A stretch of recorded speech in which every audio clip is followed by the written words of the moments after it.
তারেক রহমানের দেশে ফেরাকে কেন্দ্র করে সারা দেশের মতোই উচ্ছ্বসিত বগুড়াবাসী।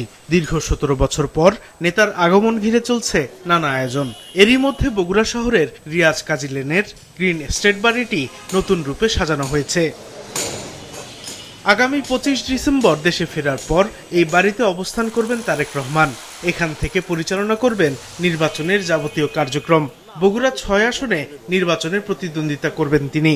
দীর্ঘদিন অনুপস্থিত থাকার কারণে বাড়িটা আপনার অগোছালো একটা অবস্থা রয়েছে, সেটাকে সংস্কার করে সুন্দর করে একটি বসবাসযোগ্য একটি বাড়ি করে করানো হচ্ছে, যেখানে এসে উনি যেহেতু পূর্বে এখান থেকে সমস্ত কিছু শুরু করেছেন, সুতরাং এখানে আসতে পারেন, এসে বসতে পারেন, থাকতেও পারেন।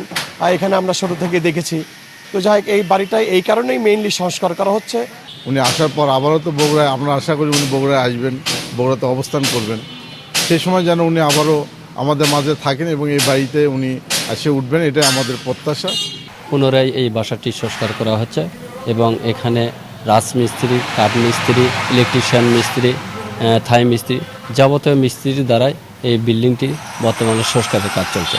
বগুড়ার চল তাই এখানে আসবে, এখানে বগুড়া আসলে তাই অবশ্যই এখানে একবার আসবে এবং তার জন্য আমরা এই কাজ নিরলসভাবে কাজটা আমরা ২৫ তারিখের আগেই শেষ করার চিন্তা ভাবনা আছে। এই জন্য আমরা দিন রাত ২৪ ঘন্টা কাজ চলছে আমাদের।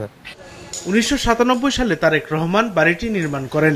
২০০১ থেকে ২০০৭ সাল পর্যন্ত রাজনৈতিক কর্মকাণ্ড পরিচালনায় মাঝে মধ্যে বাড়িটিতে থেকেছেন তিনি।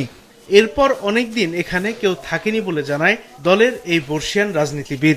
এই ১৬টা বছর আমরা কেউ ঢুকিনি ওই বাসায়, এবং আমরা নিজেরা যে আমাদের পৈতৃক বাড়িতে যে ছিলাম চাম্পা মহলে, জেল থেকে বের হয়ে আমি সপরিবারে গ্রামে চলে গেছি। ওই বাসায় আমরা আর ঢুকিনি পরিবেশগত কারণে।